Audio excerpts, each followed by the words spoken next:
gloriosa paz do Senhor Jesus, amém? Quem está alegre por poder estar na casa do Senhor Jesus? Antes mesmo, gostaria de pedir aos irmãos para esvaziar o vosso coração.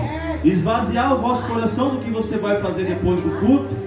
Esvaziar o vosso coração do almoço que você está pensando que você vai fazer. Sintonize totalmente o teu coração, né, na palavra do Senhor Jesus. A palavra que foi imposto para a gente estar lendo e estarmos meditando é uma palavra que para uns pode ser duro, mas para quem ama a Cristo, ama a Deus, entende que é boa a palavra. Quando Deus nos chama para um conserto, para um arrependimento, é bom, porque Ele se importa com nós. Vamos ler lá o tema da campanha, que é no 2 Reis, capítulo... campanha não, né? O culto de hoje é 2 Reis 17, 13. E o Senhor protestou a Israel e Judá pelo ministério de todos os profetas e todos os videntes, dizendo: convertei-vos de vossos maus caminhos e guardai os meus mandamentos e os meus estatutos, conforme toda a lei que ordenei aos vossos pais e que eu vos enviei pelo ministério dos meus profetas. Os irmãos podem se assentar, que estiver em pé.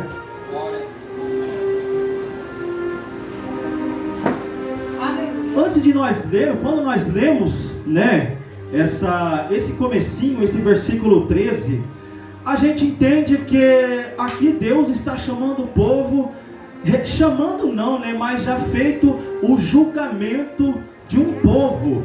Quando o livro de Reis relata aqui no 2 Reis 17, nessa época Israel estava dividido em duas partes, se chamava Reino do Sul e Reino do Norte, né?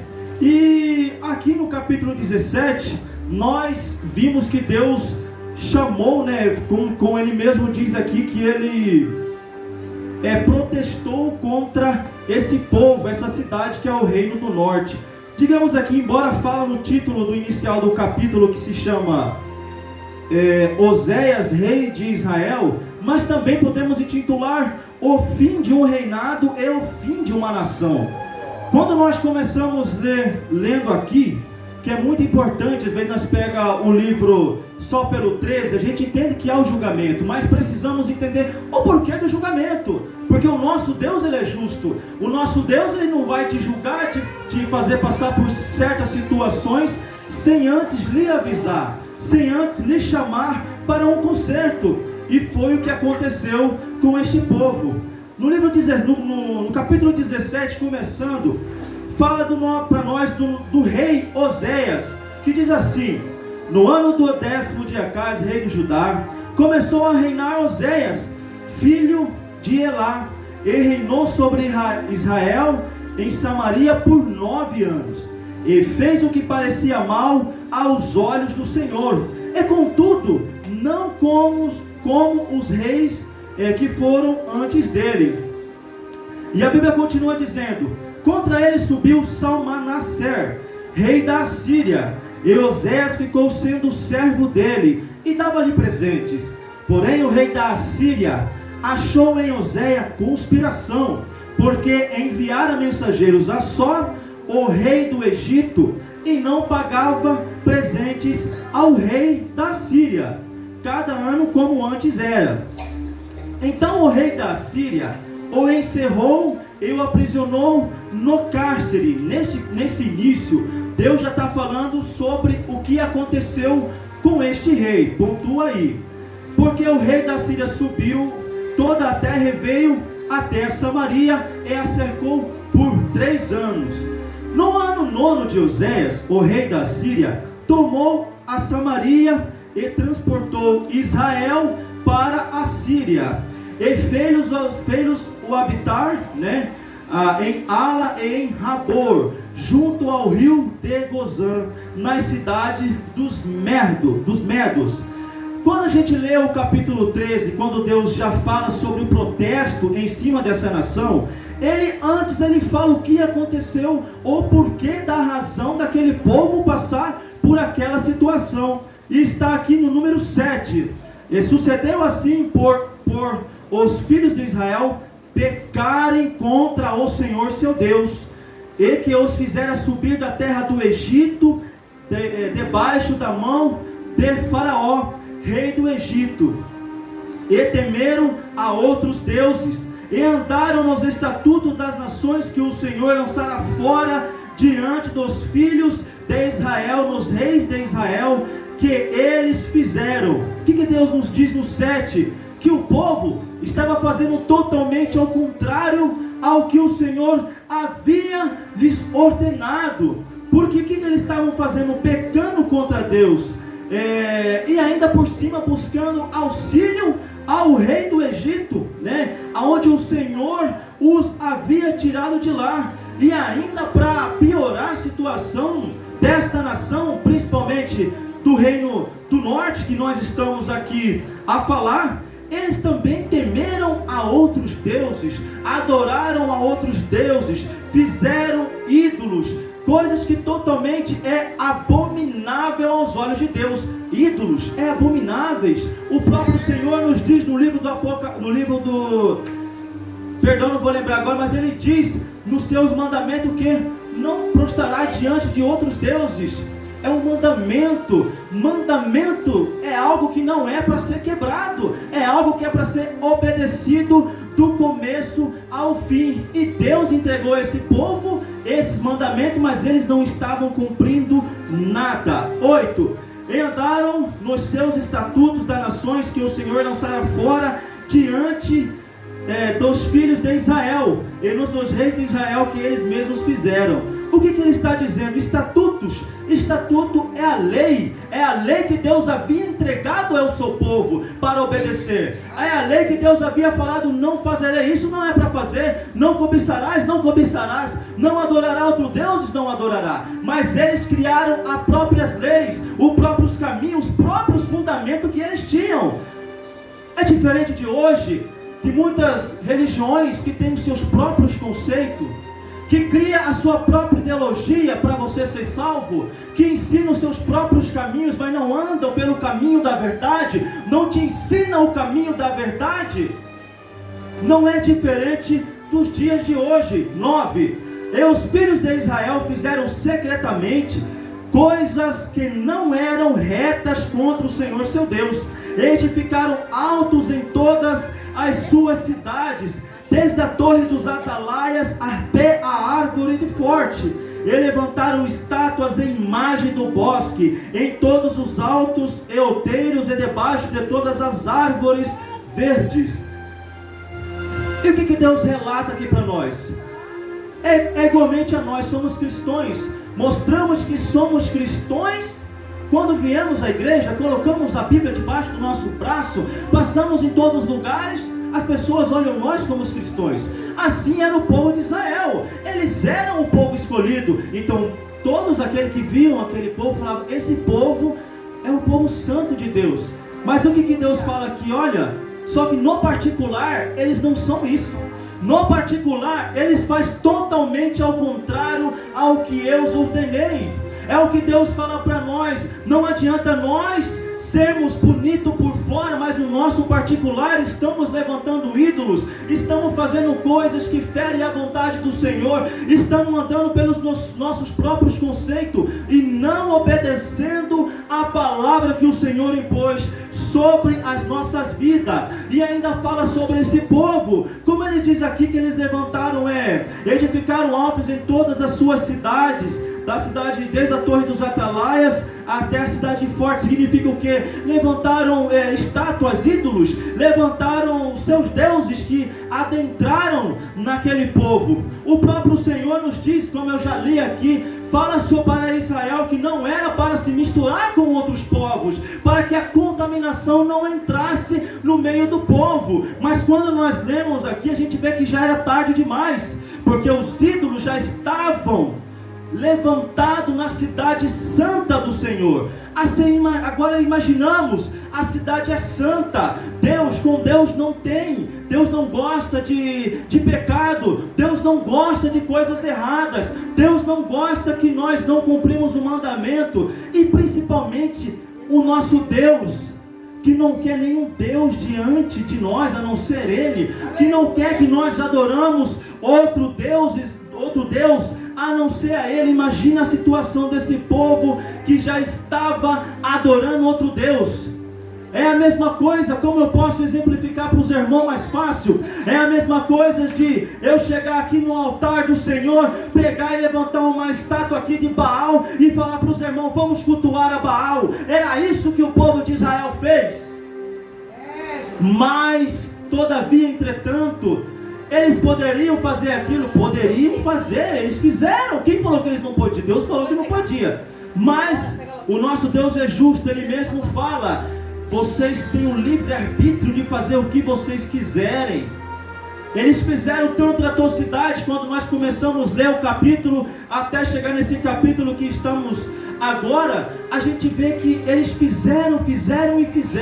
É igualmente nós, podemos fazer, podemos não seguir a vontade de Deus da maneira que Ele quer, podemos fazer, podemos levantar ídolos dos nossos corações, podemos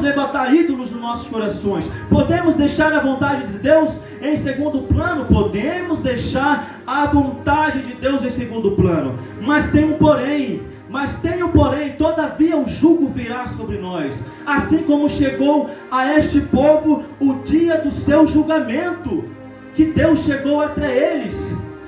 E 10, eles levantaram estátua e imagem do bosque a todos os altos e outeiro debaixo de todas as árvores verdes. E queimaram ali incenso em todos os altos como nações que o Senhor transportara de diante deles, que foi a nação que eu citei para os irmãos, que Deus havia tirado do meio do povo dele para não haver aquela contaminação.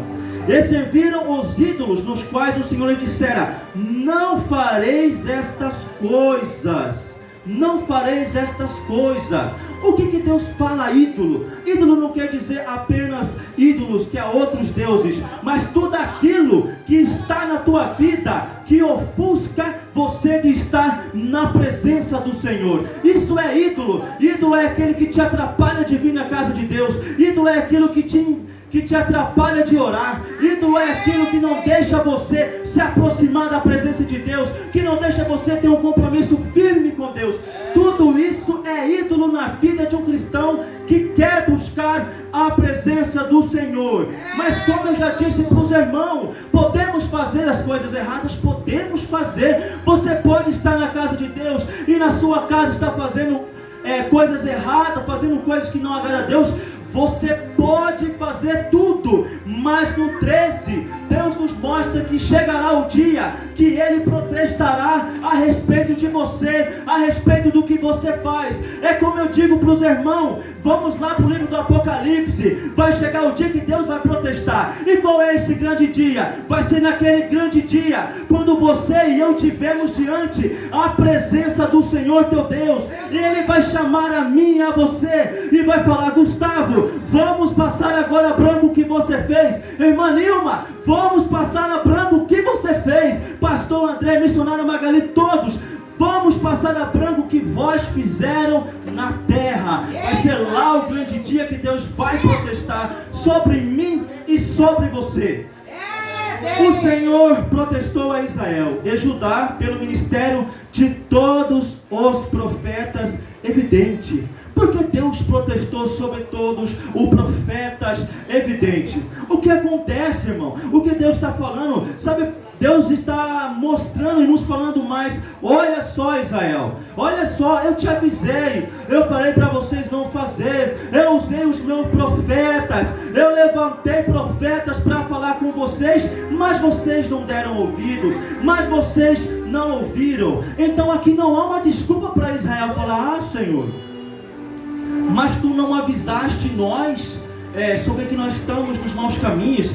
Irmão, só para vocês terem uma noção, aleluia, só para vocês terem uma noção, na época desse reino do sul e do norte, que nós estamos falando da queda do reino do norte, tinha só o profeta mais fraco, se chamava Elias. O profeta mais fraco ali que Deus usava para falar com aquele povo era só o profeta Elias. Isaías, olha quem são os homens que estavam apregoando naquela época. que era contemporâneo, que Deus estava usando para falar com o teu povo. Mas eles não deram ouvido. O Senhor continua dizendo: convertei-vos de vossos maus caminhos e guardai os meus mandamentos e os meus estatutos. Frisa aí, irmão, como que Deus, nesse capítulo que nós estamos lendo do começo até aqui, como que Deus, Ele tem a ordenança, Ele bate na tecla, Ele bate na mesma tecla: guardai os meus estatutos. O que é? Guardai os meus mandamentos. Agora frisa para você no seu coração: você tem guardado o mandamento que Deus colocou sobre a sua vida? Você tem guardado o mandamento que Deus escreveu para nós há mais de 2.500 anos atrás? Você tem guardado? Quando Jesus veio, embora o Senhor diz que a palavra havia se cumprido, mas Jesus não veio para anular o que aqui atrás está escrito, mas sim para completar, para ser mais ênfase, para que nós tenhamos mais obediência nos mandamentos que Deus nos deu. E não é só mandamento, que é dos 10, os 10 mandamentos do Senhor que Ele entregou ao nosso irmão Moisés, mas é todos os mandamentos que Deus colocou sobre a sua vida, que Deus te levantou como profeta do Senhor. É um mandamento. Se Ele te deu a ordem de você pregar, pregue. Se Ele te deu a ordem de louvar, pregue. Tudo isso, toda a ordenância que vem de Deus para nós é um mandamento de Deus e precisa ser ouvido. Mas por que precisa ser ouvido? Porque é igual o Reino do Norte, vai chegar uma hora que Ele vai te cobrar pelos mandamentos que Ele impôs sobre você. E Ele diz: convertei-vos de vossos maus caminhos e guardai os meus mandamentos, os meus estatutos, conforme toda a lei que eu ordenei aos vossos pais, e eu vos enviei pelo ministério dos meus profetas. No caso, Deus enviou os profetas para falar com o povo. Porém, não deram ouvido, antes endureceram a sua cerviz. O que quer dizer cerviz? É aquelas pessoas que têm o pescoço duro, digamos assim, que não querem olhar para trás, que não querem olhar para o lado nem para um lado, dura cerviz. Mas você pode ser assim, dura cerviz, quando está na presença do Senhor. Só que aqui o povo fizeram dura cerviz, como Deus estava relatando, para o chamado de Deus. É como se o povo estivesse, em vez de andar lado a lado com Deus, ultrapassaram a Deus, e Deus está chamando: ei, olha aqui, vamos mudar os vossos caminhos. Eles não olham para trás. Igualmente é o cristão de hoje, muitas das vezes tem a dura serviço no seu coração. Deus está chamando para o conserto, para o propósito real, mas ele não quer olhar para trás. Igualmente estava o povo que Deus aqui está falando. O povo estava desobediente, o povo estava adorando outro Deus. Deus chamou para o conserto mediante aos seus profetas. O povo não queria dar ouvidos ao Senhor. E continua o Senhor dizendo: e rejeitaram os seus estatutos e o seu conserto, e fizeram com os seus pais, como também os seus testemunhos, que protestará contra eles, e andaram após a vaidade, e ficaram vãs, como também após as nações que estavam em roda deles, da quais o Senhor lhe tinha dito que não fizesse como elas. O que Deus está falando? Aquele povo que era a menina dos olhos do Senhor, aquela, digamos assim, aquela nação que muitas das vezes nós somos retratados como a noiva do Senhor, ela estava se prostituindo com outros povos, se misturando, adorando a outros deuses, e Deus chama ele para o juízo, dizendo: vocês se tornaram vãos. É a mesma coisa de nós estamos na casa de Deus hoje, traduzindo para os nossos dias de hoje. Nós estamos na casa de Deus, estamos na presença de Deus, porque se o povo de Deus está na terra santa, eles estão na presença de Deus, mas porém estão na presença de Deus, mas o coração não está na presença de Deus. Assim estava o povo, assim é muitas pessoas hoje em dia, estão na casa de Deus, vem na igreja orar, vai no culto pregar, mas o coração está do lado de fora, o coração está atrelado às coisas do mundo, o coração não está voltado que é o centro, que se chama Jesus Cristo. É isso que Deus nos diz nos dias de hoje, que nós, muitas das vezes, os nossos corações estamos aqui, mas a cabeça está em outro lugar. Muitas das vezes viemos à casa de Deus, mas o nosso coração está cheio do que vamos fazer após, do que aconteceu ontem. Antes mesmo devemos estar vazio do mundo, vazio da nossa vontade. Devemos estar vazio. Mas por que devemos estar vazio? Como que o nosso Deus vai encher vaso que já está cheio, com coisas que Ele não se agrada, com coisas que não é o Deus que colocou ali dentro? Você não é o vaso do Senhor. O vaso do Senhor tem que estar livre para Ele chegar e derramar o teu azeite ali sem medida na sua vida. Devemos estar o quê? Vazio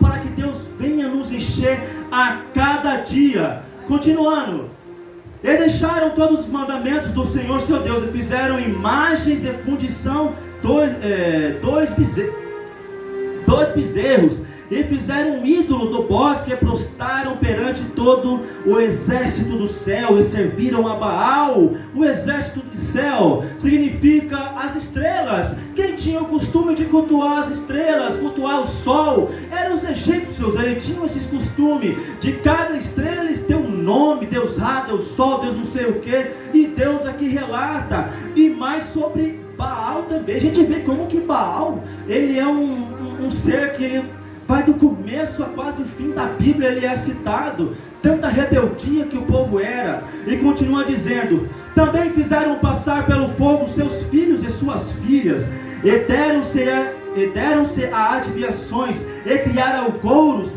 e venderam-se para fazer o que parecia mal aos olhos do Senhor, para provocarem a ira.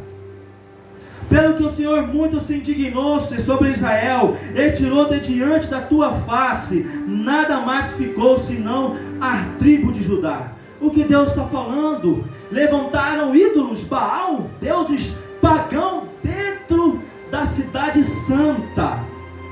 Levantaram ídolos de Baal, mataram seus próprios filhos, porque Baal tem um outro nome que é Maloque também, que era o ídolo, né? Que eles diziam que era o ídolo que iriam lhe trazer prosperidade, que iriam lhe trazer alegria.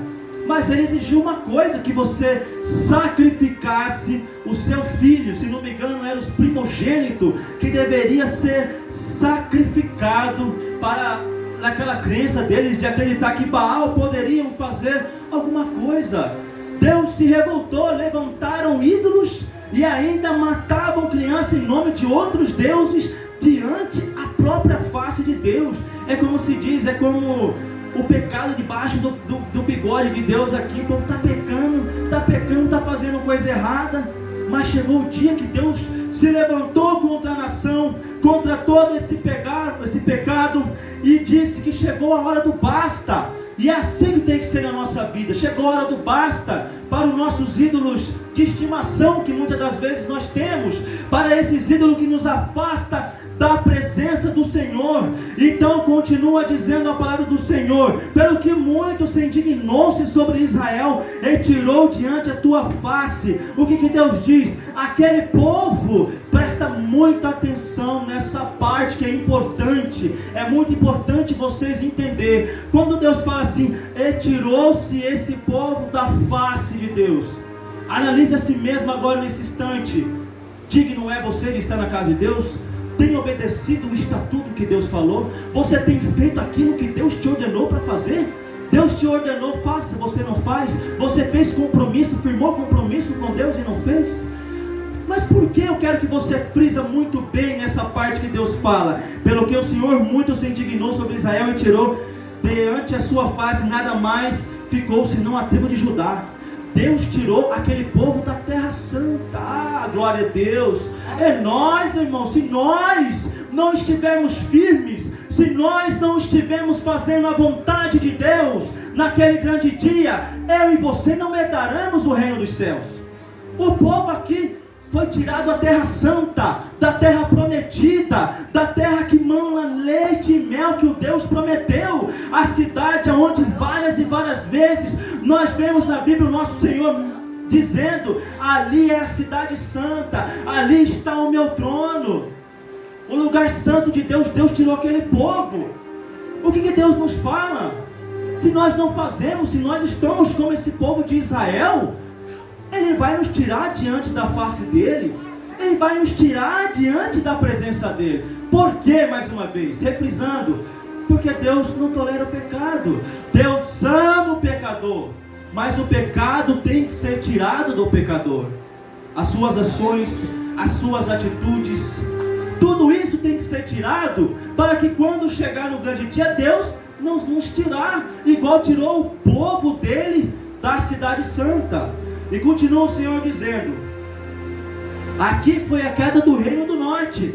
Porém, quando Deus destrói o reino do norte, já vem em seguida do aviso para o reino do sul também, que lá também o povo estava da mesma forma, andando errado, andando no caminho torto. Deus estava só observando. É igualmente nós na presença de Deus. Pensamos que Deus não está observando? Ele está observando. Pensa que o pecadinho não é pecadão? Ele está observando. Com tudo isso ele diz aqui, até Judá não guardou os mandamentos do Senhor, antes andaram nos estatutos que eles fizeram. Eles andaram como? Eles andaram nas próprias maneiras que eles criaram, que eles achavam certo.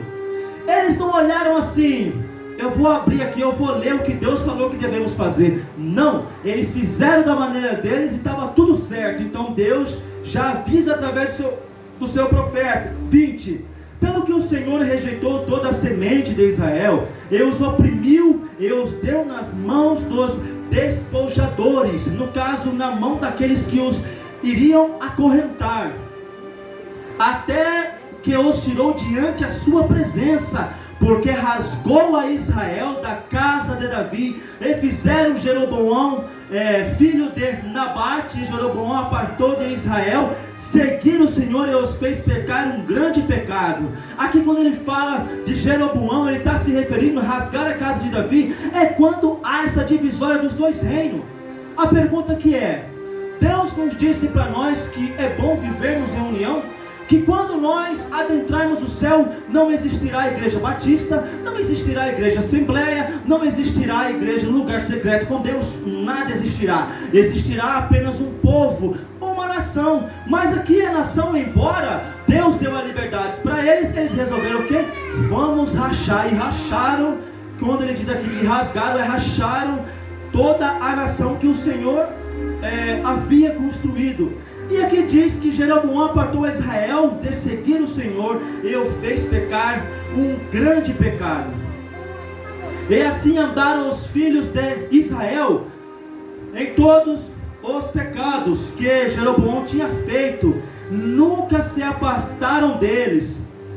Jeroboão fez muita coisa errada, igualmente como foi o reino do norte, até que o Senhor tirou a Israel diante a sua presença, como falara pelo ministério de todos os seus servos e profetas. Você vê como que Deus é justo e pontual. A gente está falando do reino do norte, já viu os profetas ali alertando esse povo, e Deus também aqui está dizendo, até que o Senhor tirou a Israel de diante a sua presença, como falara pelo ministério de todos os servos e profetas. Deus diz: eles foram avisados, eu avisei através de um, de outro, mas não deram ouvido. Então também foram tirados da onde?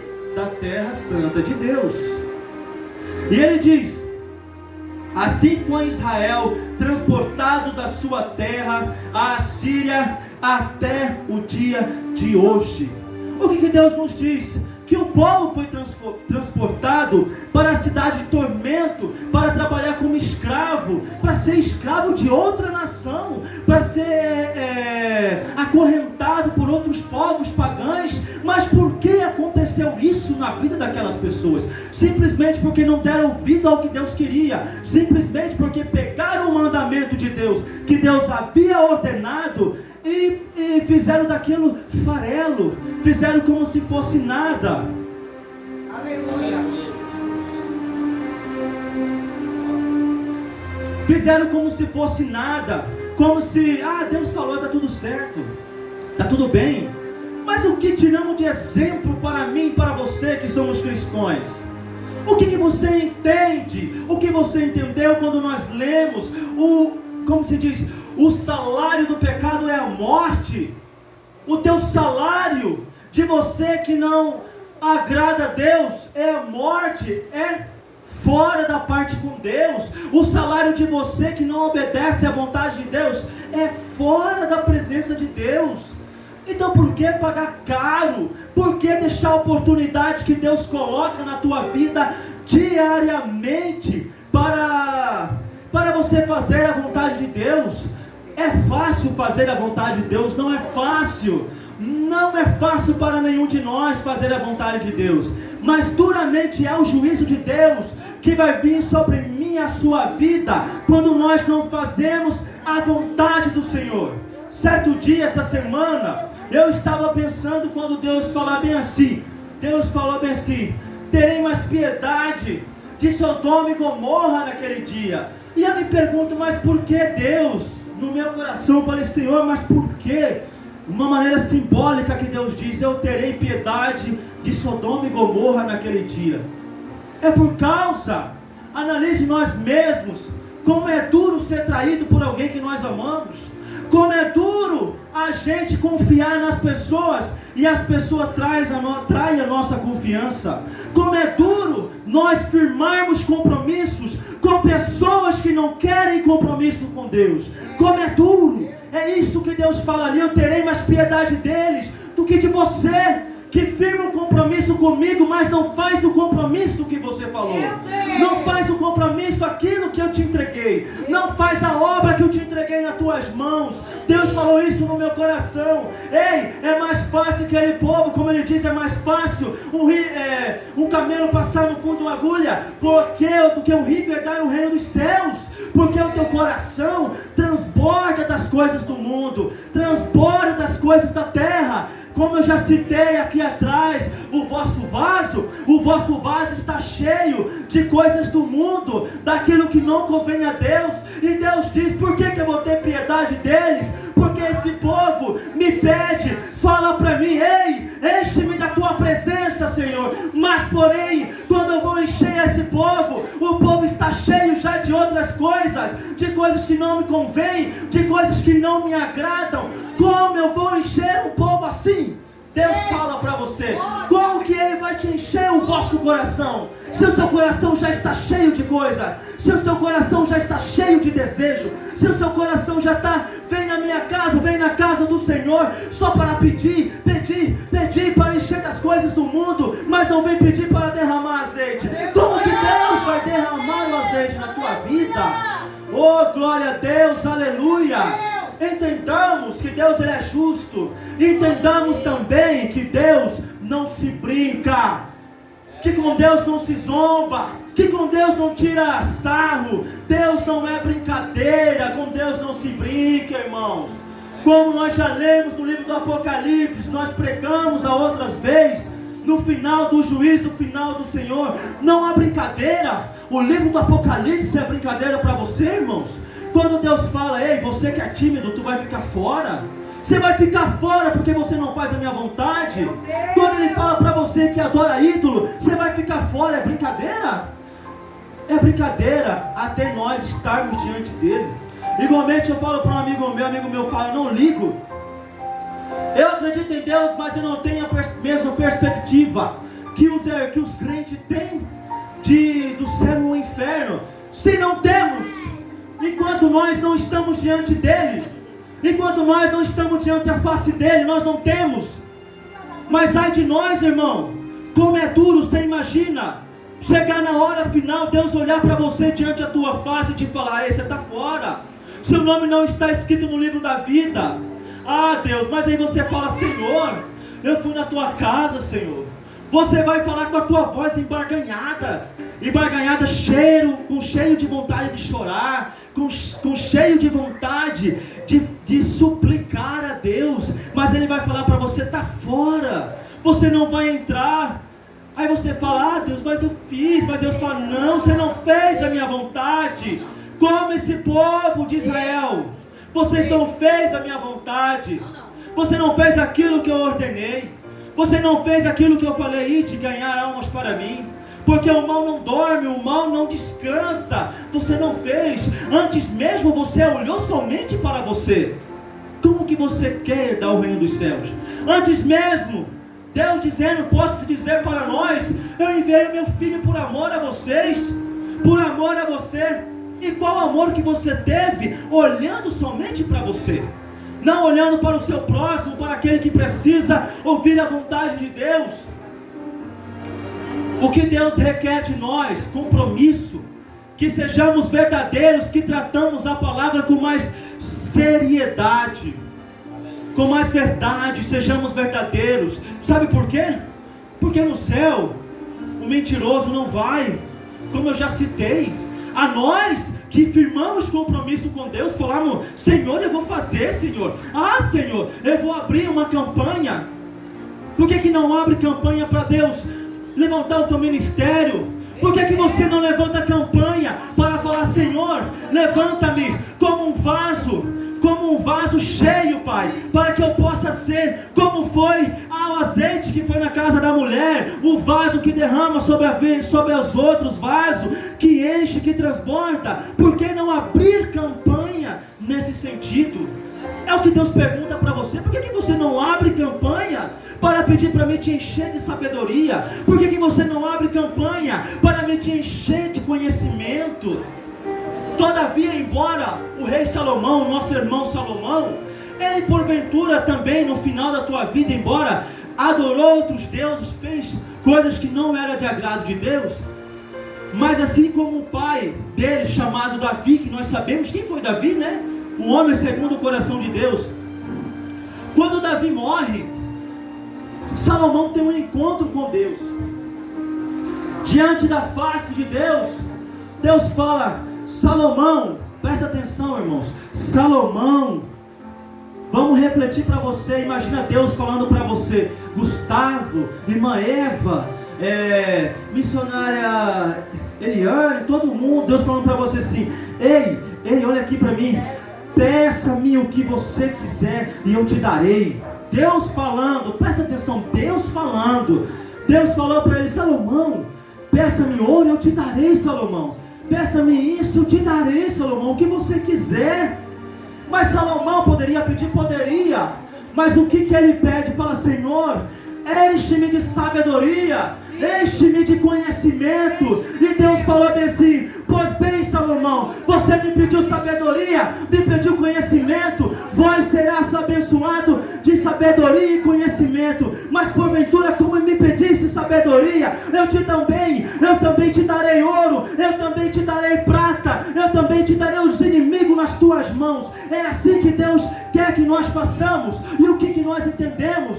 Que Deus quer que nós pedimos aquilo que vem dele, a tua graça, o teu azeite, o teu conhecimento, a tua sabedoria. Sabe por quê? Porque diz na palavra do Senhor, buscai primeiramente o reino dos céus e a tua justiça, e as demais coisas vos serão acrescentadas na tua vida. Então busca a sabedoria. Quando você busca a sabedoria, ele enche o teu celeiro. Quando você busca ser cheio do teu azeite, ele cuida da tua finança, ele cuida do teu lar. Mas por que ele cuida do teu lar? Porque ele disse, eu nunca vi um justo desamparado e nem a sua descendência mendigar o pão. Então o que Deus nos diz? Se somos justos, se somos fiel, se buscamos a face dele, se fazemos a vontade dele, nós nunca mendigaremos o pão.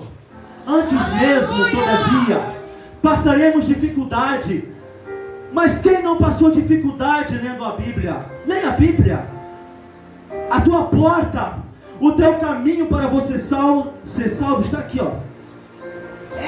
É de graça. Lá na Play Store, você pode pegar a sua Play Store, baixa lá a Bíblia Sagrada, começa lá, Gênesis. Eita glória! No princípio era o verbo, e o verbo estava com Deus, e o verbo se fez carne e habitou entre nós. Ele veio, ele morreu, mas porém hoje, ele vive em mim, ele vive em nós.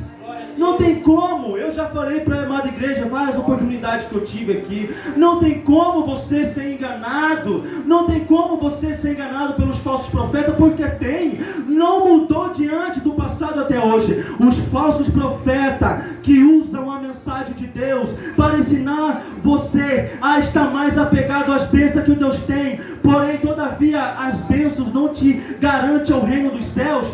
Tem aqui os homens que usam isso, a palavra de Deus, para isso.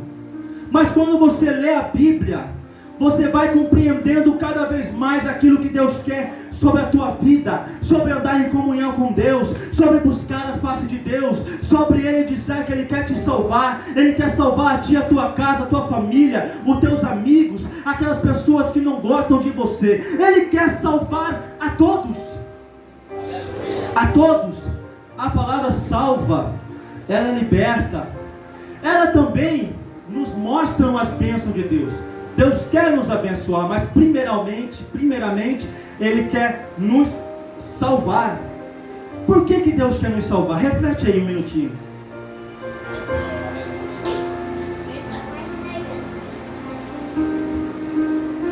Por que Deus quer te salvar? Quer salvar a você? Um pecador, raciocina. Você é um pecador.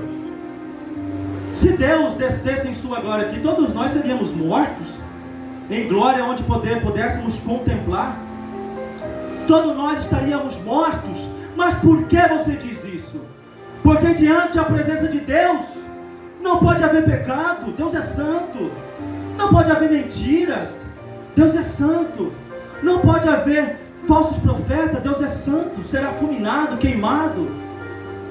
Todavia, por que não lemos tanto a Bíblia como deveríamos ler? Leia a Bíblia a cada dia, para que nós não sejamos como foram os povos de Israel, no reino do norte e o reino do sul. Aquele povo que tinha um estatuto nas mãos. Qual é a diferença daquele povo para nós? Nenhuma. Nós também temos os estatutos na nossa mão. Está aqui a Bíblia. Nós também temos a ordenança aqui na nossa mão. Está aqui. Não tem escapatória. A partir que você conhece isso aqui, você não é mais inocente. Você já sabe o que é o reino de Deus e o que não é. Você já sabe o que salva, o que liberta. Você já sabe. Todavia, tenhamos compromisso com Deus. Tenhamos compromisso com o chamado que Deus nos deu. Por quê? No grande dia Ele vai cobrar de nós. Ele vai perguntar para nós: e o chamado que eu entreguei na tua mão, você fez? Ah, glória a Deus.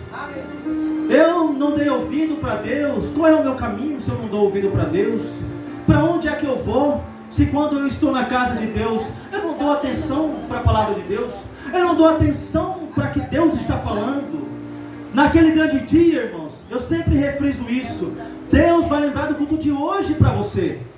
Caso chegue o dia e Ele fale para você assim: ó, não está lá, você não está no livro da vida. Aí você fala: mas Senhor, tanta coisa, eu fiz tanto. Lembra daquele culto de missão que você estava lá? Aonde eu pedi para você ter mais obediência, onde eu pedi para você ter mais compromisso comigo, você não lembra? Ele vai cobrar de você, Ele vai cobrar de nós. A verdade que Ele impôs no nosso coração, que precisa ser apregoada para demais pessoas. Quando a gente lê no livro de Jeremias, quando Deus tem o seu primeiro, um dos seus contatos com Jeremias, quando Deus fala para Jeremias, ei, para onde está apontado aí, para onde caiu eu vou falar um tacho, uma vasilha, não lembro agora. Para onde caiu essa vasilha, para onde ele está apontado? E Jeremias fala: está apontado para o norte. E Deus fala para Jeremias, do norte se levantará o mal. Mas aí Jeremias, quando o anjo do Senhor fala para ele compreende o que Deus está falando. E ele usa um outro termo, fala: Jeremias, olha para essa planta, como que é a situação que ela está. Ela já está prestes a florescer. Prestes a florescer é o que? A planta, que ela sabe que ela vai florir. Ela tem pressa de florir, ela tem a certeza que ela vai florir.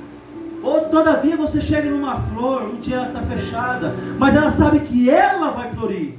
É o que Deus falou para Jeremias: Jeremias, olha aí como que ela está.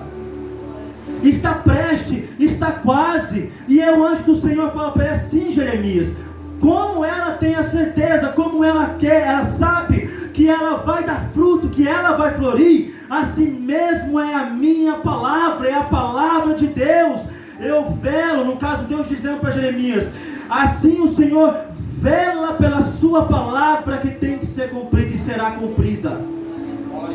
E Deus chamou a Jeremias, falou: Jeremias, eu te levanto para você falar com uma nação. Quanto de nós Deus nos levantou para falar com uma nação, para falar com as pessoas que conhecemos, para falar com pessoas que sabemos que precisa ouvir a palavra de Deus. Muitas das vezes tenhamos medo, tenhamos insegurança, tenhamos incerteza no nosso coração, medo. Mas quando Jeremias demonstra medo, demonstra insegurança, Deus fala: Jeremias, Jeremias, faz o que eu te ordenei. Mas por quê? Sabe por quê, Jeremias? Porque pelejarão contra ti, mas não prevalecerão, porque eu sou contigo.